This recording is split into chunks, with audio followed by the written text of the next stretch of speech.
يا دكتورة هو أنا ممكن أعمل العملية وأنا بدخن عادي؟ الإجابة لا. في بعض الحالات ممكن، لو العملية طارئة أو العملية urgent لازم نعملها بسرعة وما ينفعش تتأجل لحين تبطيل التدخين، ممكن نعملها زي عمليات الأورام الخبيثة.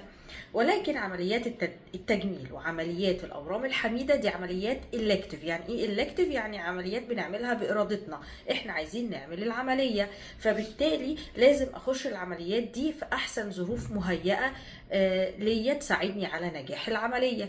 طيب ايه اللي بيحصل لما بلاقي عيان عايزه تعمل عمليه تجميل، تكبير او تصغير او شد او رفع او اي عمليه تجميليه في الثدي، او عمليه ورم حميد ما فيهوش اي شبهه للتحول او الخلايا النشطه، وهي تكون بتدخن، بنصحها ان احنا لازم نبطل التدخين على الاقل 3 شهور عشان ندي فرصه ان الظروف العمليه تبقى كويسه وصحيه.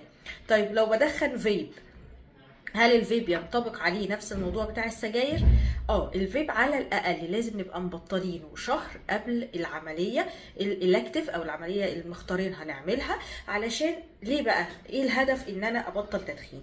التدخين طبعا بعيدا عن انه حرام وبعيدا عن انه ليه تاثير سلبي كتير على الجسم، على الرئه وعلى الجلد وعلى الشعب الهوائيه، وليه مشاكل صحيه كتير قوي، لكن اللي يهمني في الجراحات ان هو بيعمل حاجه في الجلد اسمها اند ارترايتس اوبليترانس، يعني بيسد الشعيرات الدمويه الصغيره خالص اللي بتغذي الجلد.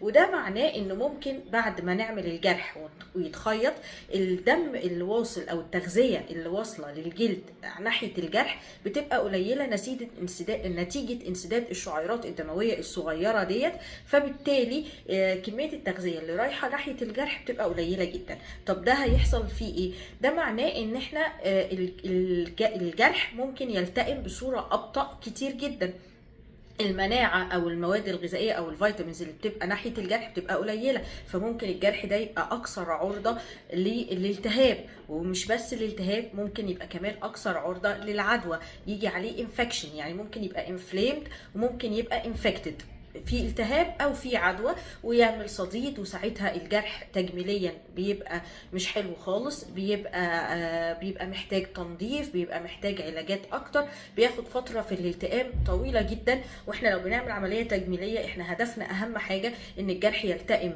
بطريقه سموث او بطريقه سلسه من غير اي مضاعفات ولا التهاب ولا عدوى، عشان ما تاثرش على شكل السكار او على شكل الندبه اللي بتتكون بعد العمليه الجراحيه. فبالتالي ما ينفعش تبقي بتدخني ونيجي نعمل عمليه تجميل اثناء التدخين من غير ما نبطله، لو الفاب شهر، ولو تدخين عادي يبقى من 2 ل3 عشان نحافظ على الناحيه التجميليه. ايه الهدف ان انا اعمل تجميل للثدي ويبقى فيه علامه مشوهه نتيجه الالتهاب او العدوى اللي حصلت للجرح؟ وده بيستدعي نعمل علاجات، ويستدعي ممكن نخش العمليات تاني نعمل تنظيف للجرح، ممكن نحتاج مسحه مزرعه عشان نشوف نوع البكتيريا اللي حصل العدوى عليها، فبالتالي بيخلي العلامه سيئه جدا، وفتره النقاهه بعد العمليه اطول بكتير عشان نعالج المضاعفات اللي حصلت في الجرح. فبالتالي انا برفض نعمل اي عمليه تجميليه او عمليه الكتيف حتى لو ورم حميد من غير ما نكون في البيست كونديشن او في احسن الظروف المهيئه اللي تطلع العمليه في احسن نتيجه ممكنه بفضل ربنا ان شاء الله. كان معاكم دكتوره ساره زيتون، استشاري جراحات اورام الثدي التجميليه. يا رب اكون افدتكم. ما تنسوش تعملوا فولو وسبسكرايب عشان تعرفوا اكتر عن جراحات الثدي.